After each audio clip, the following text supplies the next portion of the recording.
Oh, okay, so today I'm going to have a look at the Dundee Transport Museum. There's a Japanese car show on or something, Japanese car event show here at the Dundee Transport Museum.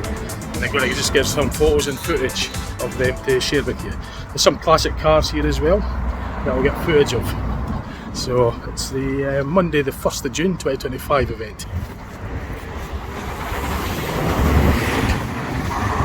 So the Transport Museum's at Market Mews, Dundee, just off Broughton Ferry Road. It's about a mile and a half, about a mile or so from the city centre. But you get the number 5 bus that goes up there. Yeah, the 5 bus that serves that route if you're ever coming to the museum throughout the week, because it's open all the time. So it's a good collection. But the event today is the Japanese car show. So let's have a look and see what there is. Yeah, that's some. Yep. So already there's some cars on the street. Kev's here as well. I didn't ken it was on the day until Kev told us. So you got it on your website. Yeah. So so let's have a look and see what there is. I'm not sure, but yes. So we just get our tickets to get in. It's £7.50 for an adult. They do cash or contactless, so just pay cash. So we're just going to have a look around now and see what's there. So it's all the area here is filled with classic cars and that. So that's displaying its lights, obviously. I want to see the engines. That's my thing. It's remote control. The things.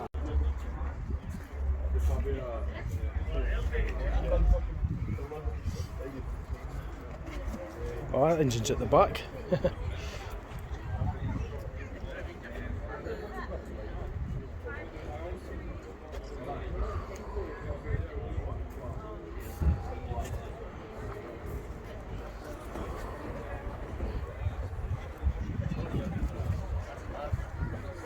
Got the release steering wheel. This is the first one.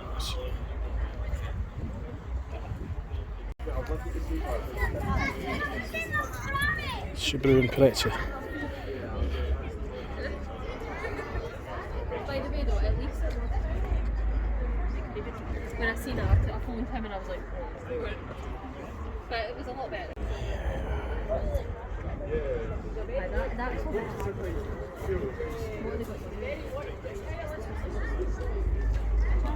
oh, that's what. Hey, you your energy bar. Dylan, it's got like feet.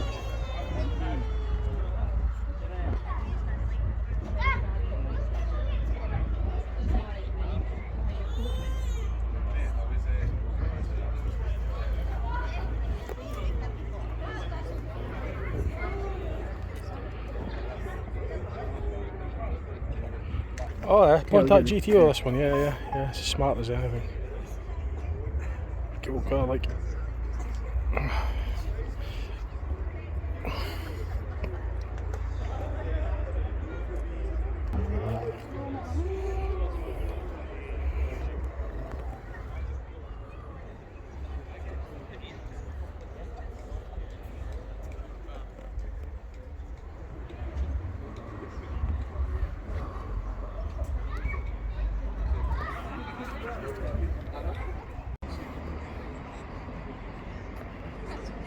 Lights as well, I think.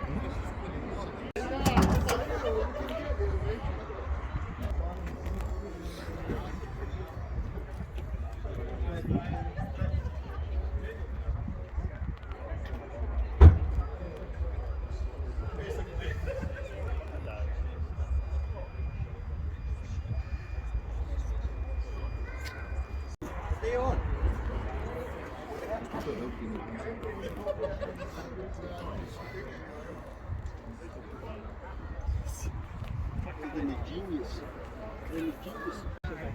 Is it a Honda Accord? I can't remember.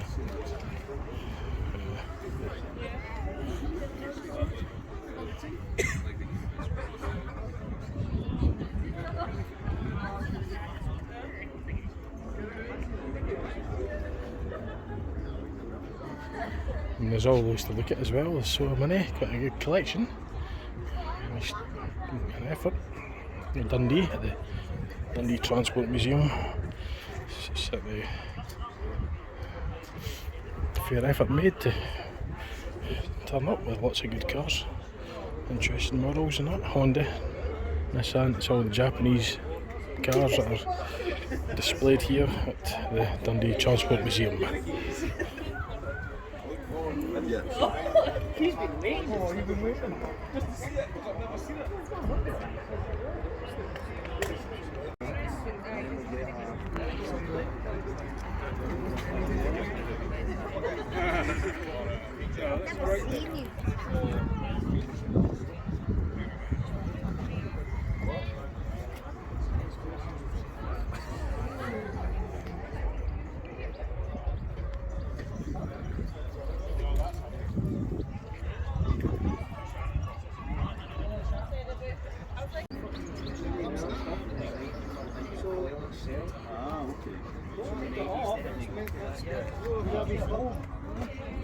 You need to get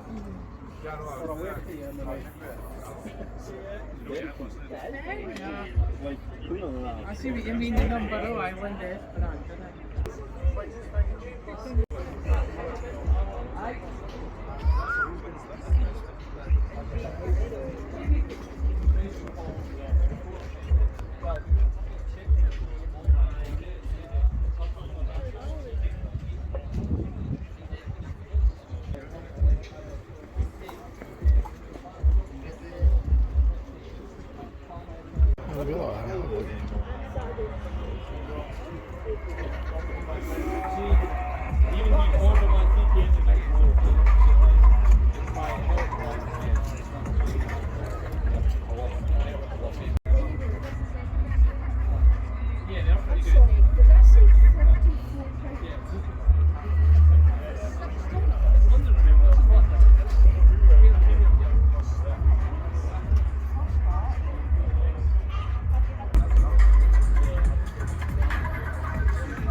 Right, so I'm going to go into the building. I'm going to have a wee look inside there as well. I've got the toilet, and I'll be going round, have a look further up there later.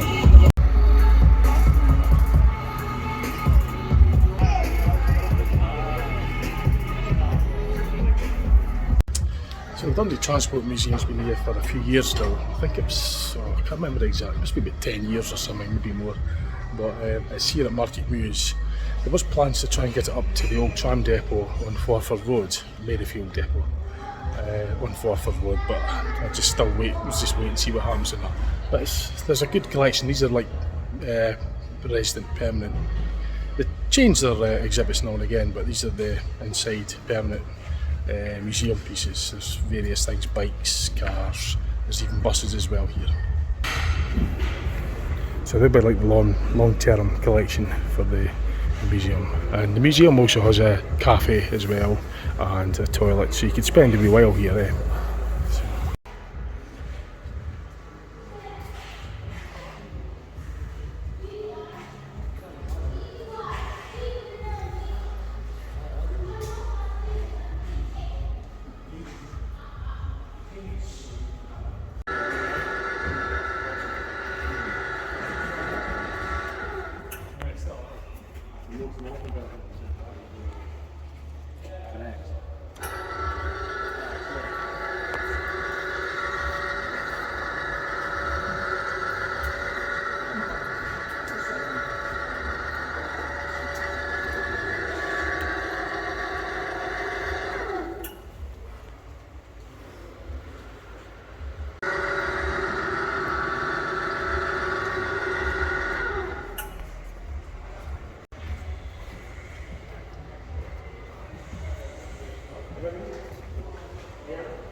So you've got like three main sheds at the Transport Museum. This is like the third one. And you've got the middle one there where the double-decker buses, and the first one is the entrance one that came in it. So there's a small bit up the back there as well. So further out there, you've got the sort of the grounds, the east car park, where there's other displays for the Japanese car show.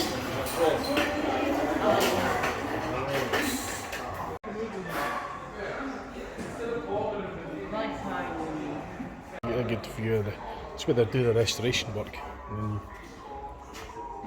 So you've got this small sub bit as well that just comes from the joins on to the third part of the museum. This is where they do like the restoration work on some of the vehicles.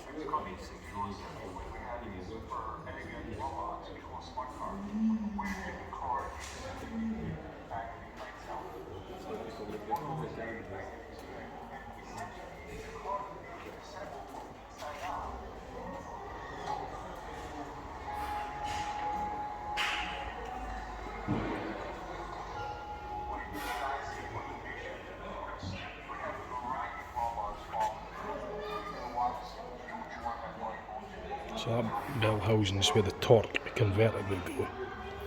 Because it's an automatic, it's got a torque converter. If it was a dual clutch flywheel, it would have a dual clutch method in there. For a manual transmission, that's where the clutch would be. Bolts up to the flywheel. And the ring gear on the flywheels for the starting blower. But this being automatic, it would be a fluid coupling torque converter. But nowadays you get the automated manual gearboxes, which is a dual clutch. Pre-selects, it does it automatically. It selects gears before it's engaged, and then it just engages the next clutch. Well, that's engaged, the other one's pre-selected for the next clutch to engage. And it's very rapid. But this is an older design, fully automatic hydraulic transmission, where the hydraulic pump hydraulic fluid around the transmission to lubricate it, dissipate heat as well, and it's used for pressurising the clutch packs to lock the planetary gears to select the gears, the gear ratios. And the torque converter obviously acts as your clutch and multiplies torque as engine RPMs increases. It, as the name implies, it's a torque converter.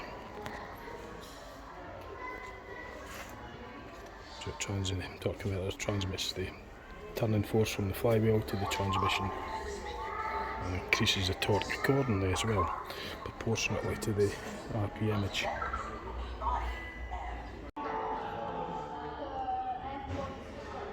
So that's your timing chain and timing gears.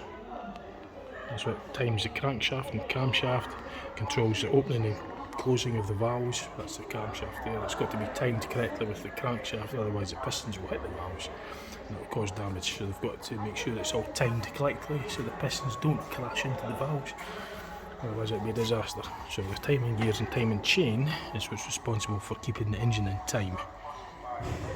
That's an auxiliary belt, fan belt, water pump belt, alternator belt. Well, it's referred to as an auxiliary belt. In this case, it's driving a dynamo. I think it's a dynamo. Oh, is that a supercharger? Actually, I'm not sure. Generally, the belts drive alternators if it's power steering, air conditioner, that sort of thing. This may be a supercharger, or it may be a fuel pump. I'm not 100% sure. I've not really studied it that well. Or is that maybe the air conditioner? Pistons in there for compressing the refrigerant for the air conditioning, maybe. Fuel pump. It's an old design,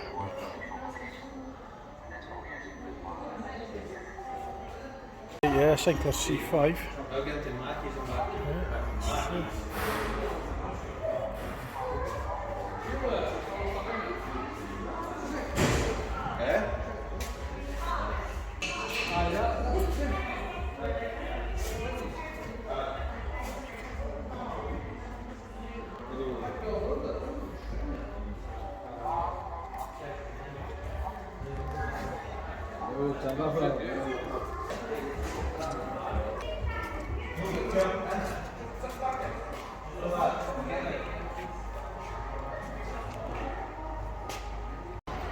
So I could spend a wee while in there actually. There's quite a bit of stuff to learn and like that. So the back area. So this is sort of the grounds at the east side of the museum. That's the main body of the museum in there.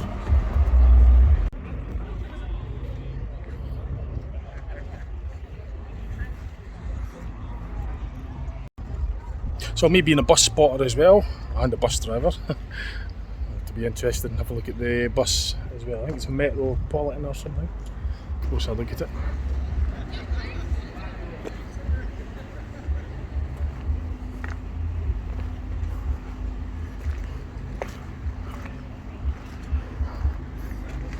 They were designed for London, I think, the Metropolitans are popular. Or is it a Fleetliner? It's maybe not a Metropolitan after all, because maybe an Atlantean or a Fleetliner. I just, when I looked at the bodywork, it looked like the sort of MCW. There's a Fleetliner, judging by the rear axle, right enough, and I'm going to guess that it is. It's just be this bit here. I don't normally have that on Fleetliners. It's usually Atlanteans that have that. But it is a Daimler.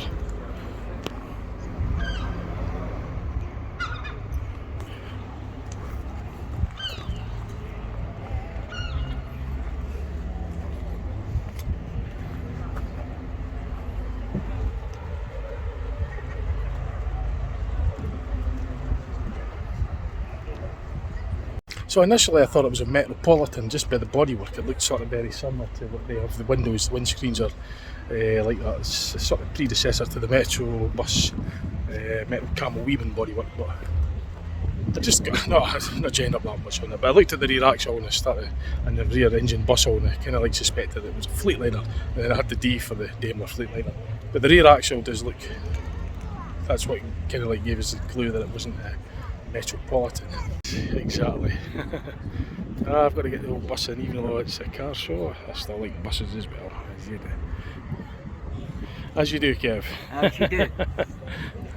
So, I'm going to have a look at the rest of the cars, the Japanese cars, and have a wee look down there and get some footage for you as well. So we got Arc, because it's getting a bit apart.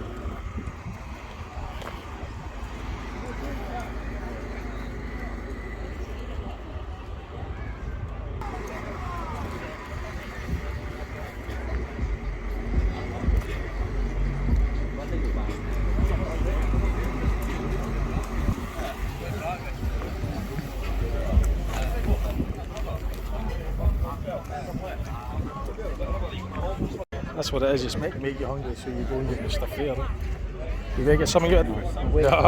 Yeah. Probably. Yeah, that's what they do. And it's admit, so I'm not too bad at the moment.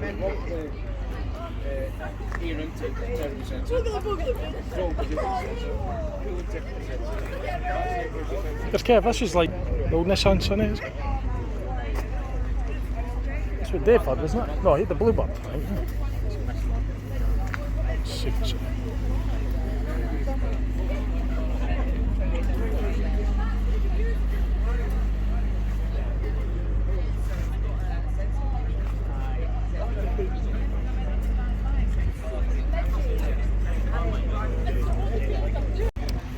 So busy. Plenty to feast your eyes on. Looking under here, there's lots of things to look at. Lots of engineering to fulfill my appetite for learning. Feasting my eyes on all this Japanese engineering. I like looking at all the complexities and all the amount of engineering that goes into cars and that. I've always been interested. It's really jam-packed full of components, and it's a fairly old car. It's an L-Edge 1992, 93, or 93, 1994. It's about 31, 32 year old.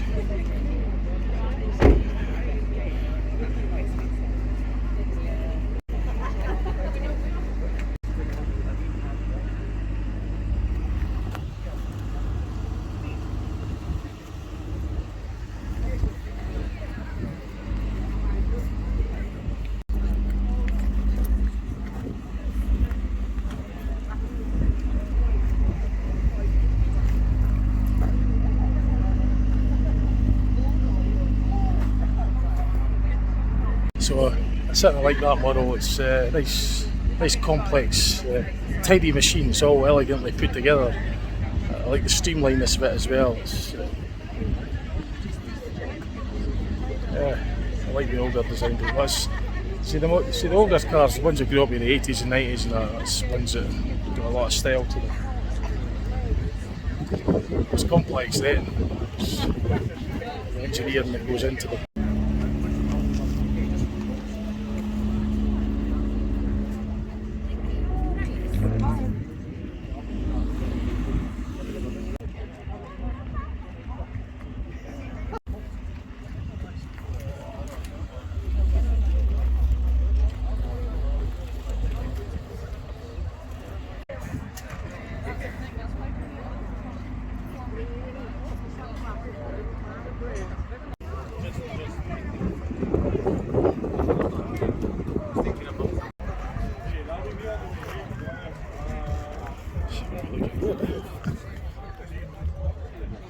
Cage.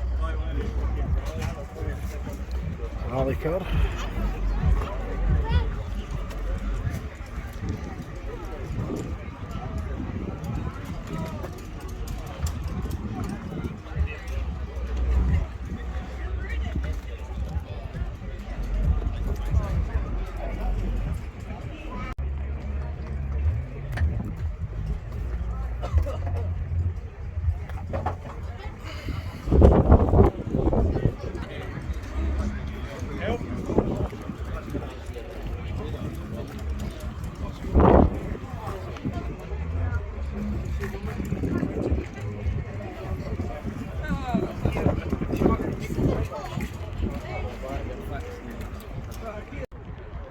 So with the engine being at the back, the front has still got the ABS, screen wash, various brake fluid, master cylinder, brake servo unit and the spare wheel. So this is a display of the doors and that, how it's opening, and just shows you how sort of sporty it is, low down to the ground. Engine at the rear.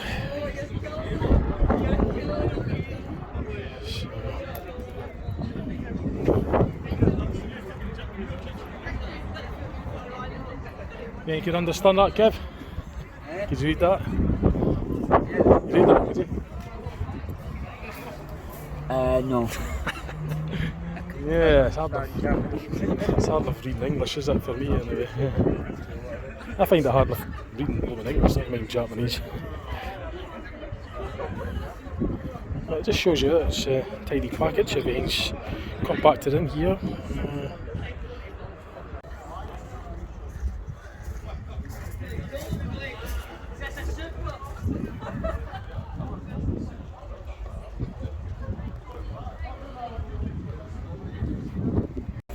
So I'll get a wee bit of footage underneath as well if I can.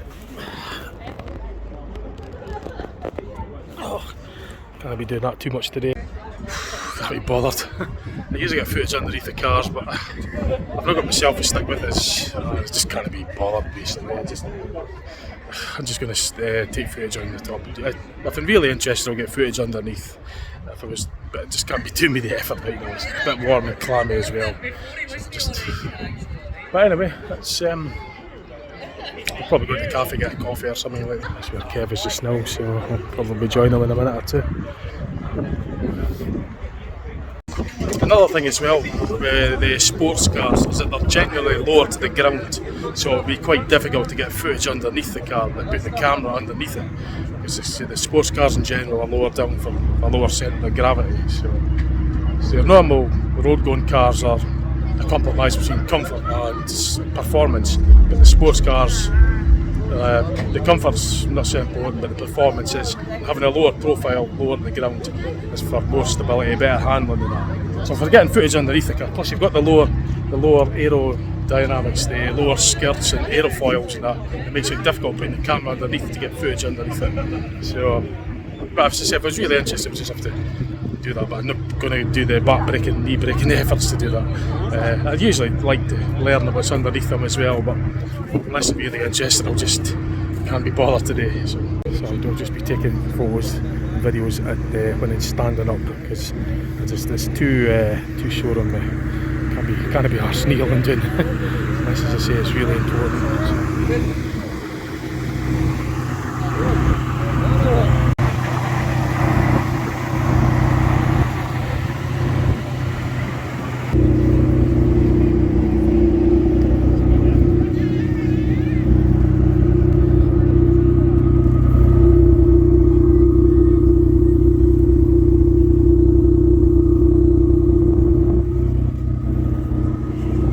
So let's have a cup of tea and a biscuit here in the cafe.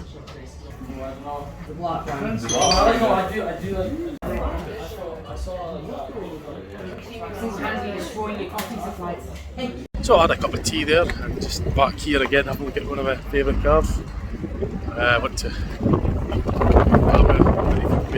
put the camera on there. It's not so easy. I'll try.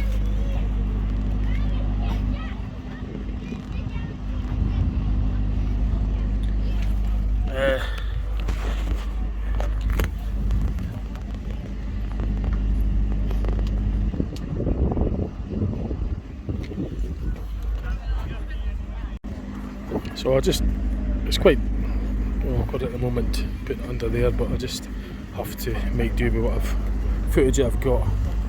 Twin turbo. It's a twin turbo, Kev. Twin turbo. Yep.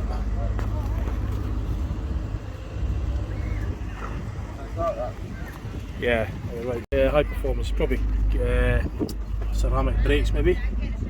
Vented disc brakes for sure. David, well, performance, so you definitely need them for that.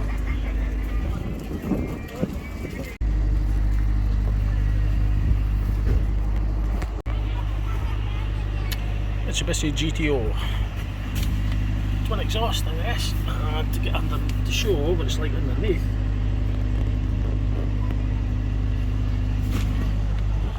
Camera underneath it. Wait.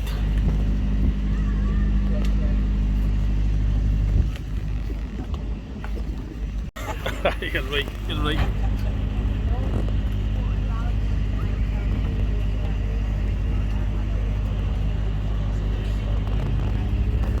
I thought I'd be doing that today, but as you do. As you do. Right, so that's probably enough exercise for me today.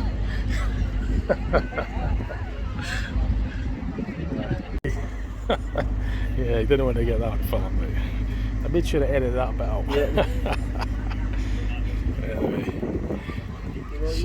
Anyway. Yeah. Ah, you're right, I know, I probably should have brought it.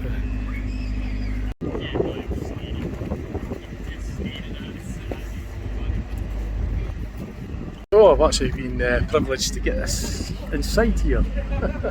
So that's excellent. Oh well, if I could have. They're not that off a deer, but it's getting. So here I am sitting inside the Mitsubishi GTO. Yeah. 1993, 94. Yeah, so this is the first of the revamp models. See the one down there? There's a red one down there. The one with sticker, the fixed headlights, and that's got the 6-speed gearbox. 6-speed gearbox. Do you know, to be honest, I actually prefer the fixed headlights. You know, just the normal. The pop-up lights are smart, but I prefer without them. I prefer it the way this is like. Yeah, that's just my personal preference. Looks better. Like, yeah. I think that the well. series one's got a better body kit. It looks more like a Ferrari Testarossa up the side. This is each to their own, like. Yeah, I mean this is smart. I probably would choose this, to be honest. It's the one that kind of, and more kind of like in the traditional looking. You know, the pop-up things are smart, but maybe a bit too blingy for me. And then more, but rather it be just the standard. That's my take on it. So, yeah, this is. Oh, so this car as well, I've just learned, has got rear wheel steering as well. So. It must go at a certain degrees, at a certain speed. It locks up above 10 mile an hour, is it 15 mile or something like that? 30, above 30, it's just locked. 5 degrees, yeah. So there is slight rear steering on this model too, which is quite technically advanced, this car. And it's a 1994 model as well. It's a Series 2 Mitsubishi GTO. And the engine was a V6 3 litre with 6-speed manual. And it's all-wheel drive, 4-wheel drive, all-wheel drive. The engine sits transversely, but there'll be like a transfer box underneath there as well. So I'm quite privileged to be in here. I really appreciate letting me in here. That's very good of you. So, I see. I like the old 90s and the 80s cars and the cars that I seen when I took the grew up. radio out of it because it didn't wood in cars. Oh yeah, this That's mahogany. an old coffee table from my work. That's Oh. real wood Yeah. that I cut up. Yeah. Cool. That's yeah. I'm the same. I just like to listen to the engine and not too bothered about the I'm radio not and that. the I'm not radios. too, Come on, I'm not too fussed with that. To be honest, listening to good old mechanical engine sounds it's always been my sort of thing, you know. The car I've got is so quiet anyway. The engine's, you know, it's 1.8 TSI. But it's stuck. I think it's stuck in the loud position or the loud something. position, so you could actually change the on, exhaust sound. Oh, I like you were saying that there is a function on here where you can actually change the sound of the exhaust. You can changes the I think it's like an active, like spoiler cruise control. Yeah. I've never used nothing like that. No, just good old fashioned driving. That's the way it is. Yeah. That's the best way. You're always keeping into practice with old school driving. believe That's it or what I not, like as well. You know. I'm not really that fast. Yeah. I like the smells and that. You know the original smells. The petrol, the 90s. Yeah. Saying that, the old cars from the 70s, the leather and that, the leather seats and the vinyl seats, that absorbs a lot of the smells and that, especially in the summer, and you get the petrol fumes and that. I think actually the later the cars in the 90s have petrol evap and that catches the fumes in a charcoal canister. I mean, usually when I have time. Really, before they go. Yeah. So that was good, that was very good though. Appreciated that, getting a nice seat in there. So I've got to get heading up because I'm meeting someone at 20 to 4, so I'm really to make a move. I'm pretty much sound off the video now because I've got to get going. Some cars are leaving or some of them going because